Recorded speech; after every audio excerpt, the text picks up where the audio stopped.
Bismillahirrahmanirrahim. Assalamualaikum warahmatullahi wabarakatuh. Alhamdulillah. Wassalatu wassalamu ala rasulillah wa ala alihi wa sahbihi wa man walah wa ba'd. Saudara-saudariku, di antara hal terpenting yang Allah anugerahkan pada setiap hamba yang beriman adalah kemampuan untuk berdoa. Doa selain memiliki faidah untuk ketenangan jiwa, juga menjadi perangkat yang mengikat antara seorang hamba dengan Khalik, dengan Allah Subhanahu wa Ta'ala. Yang dengan keterikatan itulah hal-hal yang dibutuhkan oleh hamba dapat dipenuhi oleh Allah Subhanahu wa Ta'ala. Yang dengan keterikatan itulah segala liku kehidupan yang dijalani oleh setiap hamba dapat diberikan petunjuk dan kemudahan oleh Allah Subhanahu wa Ta'ala. Karena itulah terbentang luas di dalam Al-Quran, juga hadis-hadis Nabi Sallallahu Alaihi Wasallam, petunjuk-petunjuk yang mengarahkan kita untuk berdoa dengan baik dan sempurna. Di antara petunjuk yang penting yang boleh jadi mempercepat terkabulnya doa yang kita mohonkan kepada Allah Subhanahu wa Ta'ala sepanjang kita membutuhkan inti permohonan itu untuk kemaslahatan dunia dan akhirat kita adalah Quran surah ke-2 Al-Baqarah misalnya di ayat 186 yang memberikan kriteria-kriteria percepatan pengabulan doa yang dimohonkan oleh seorang hamba kepada Allah Subhanahu wa Ta'ala. Allah berfirman, A'udzubillahi minasyaitonir rajim. Bismillahirrahmanirrahim. Wa idza sa'alaka 'ibadi 'anni fa inni qarib. Ujibu da'watad da'i idza da'an. Falyastajibu li wal yu'minu bi la'allahum yarshudun.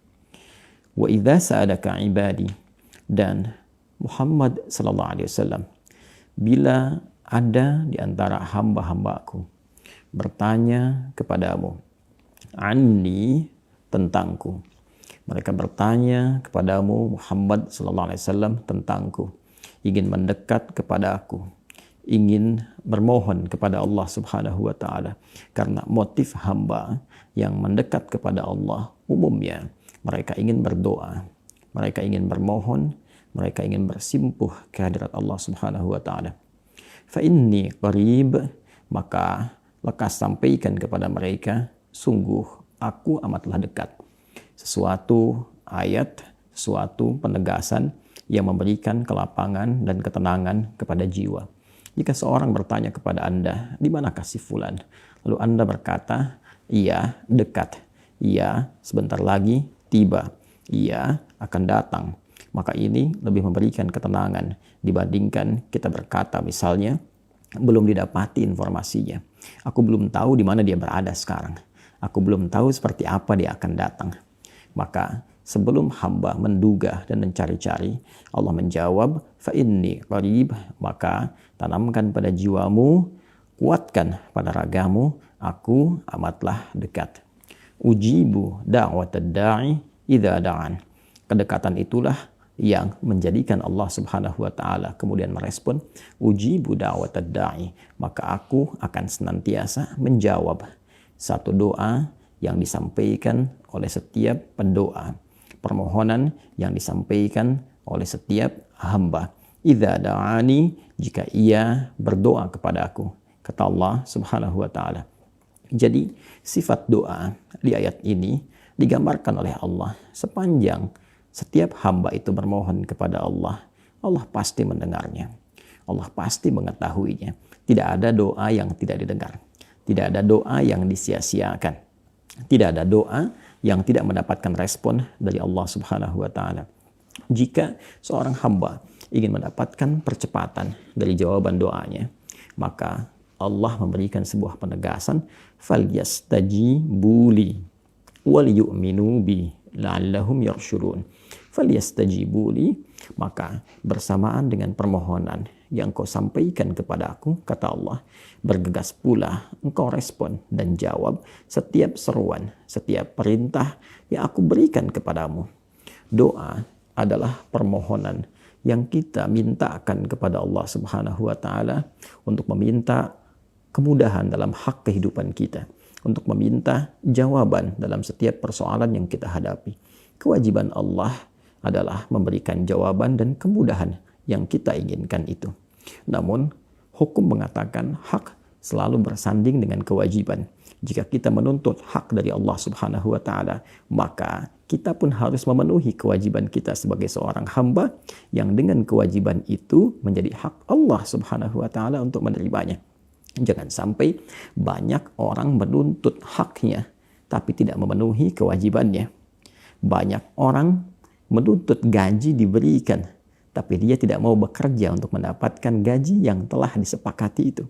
Karena itulah ketika Anda memohon kepada Allah, meminta dikabulkan doa, Allah balik bertanya kepada kita, bagaimana dengan pemenuhan kewajibanmu kepadaku? Karena itu, pemenuhan hak dan kewajiban menjadi skema utama dan syarat yang paling dasar untuk mempercepat terkabulnya doa seorang hamba yang dipanjatkan kepada Allah Subhanahu wa taala. Boleh jadi selama ini kita banyak menuntut kepada Allah, ya Allah, anugerahkan aku tambahan pengetahuan. Ya Allah, anugerahkan aku tambahan kekayaan. Ya Allah, anugerahkan aku peningkatan derajat dan kedudukan. Namun, ketika panggilan sholat itu tiba, adzan itu dikumandangkan, ketika zakat itu telah tiba dikeluarkan, sebagian hamba yang berdoa itu abai menunaikannya, atau ditunaikan dengan seadanya, ditunaikan dengan asal-asalan. Anda menginginkan pengabulan doa dengan sempurna, tapi ketika Anda menunaikan kewajiban yang menjadi hak Allah Subhanahu wa taala, Anda tunaikan dengan sekadarnya saja.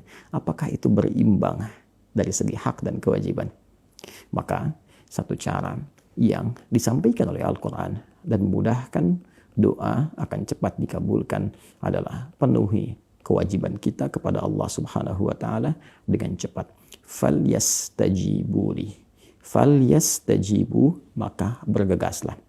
Fa-nya menunjukkan kesan antara pengabulan dan permohonan akan berlangsung dengan cepat. Sepanjang perintah-perintah Allah pun kita cepat respon dengan cara yang terbaik. Waliyu'minu bi, dan tunaikan semua itu dengan dasar keyakinan yang kuat kepada Allah Subhanahu wa taala. Salat dengan dasar iman, bukan hanya sekedar untuk menggerakkan sebuah kewajiban, menunaikan sebuah perintah.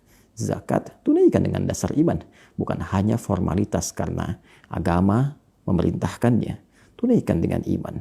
Maka semua hal yang dikerjakan dengan iman, yakin kepada Allah, bekerja, yakin karena Allah akan memberikan keberkahan dalam pekerjaan, berumah tangga karena iman, menjadi ayah karena iman, ibu karena iman, anak karena iman, pejabat karena iman. Iman itulah yang menjadikan kuasa Allah mempercepat pengabulan doa kita atau bahkan menjawab sebelum kita memintanya.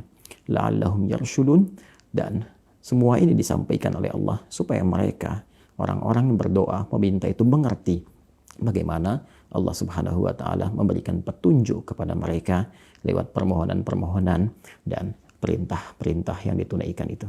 Karena itulah sebagian dari perintah-perintah Allah yang menjadi kewajiban kita menunaikannya juga disebut dengan doa. Bukankah sholat secara bahasa berarti juga doa? Bukankah sholat bagian dari kewajiban kita untuk menyembah Allah yang sekaligus menjadi hak Allah Subhanahu wa taala? Bukankah dalam sholat berisi banyak doa?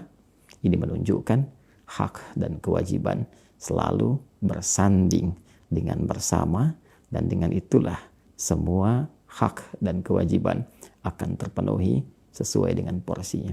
Assalamualaikum warahmatullahi wabarakatuh.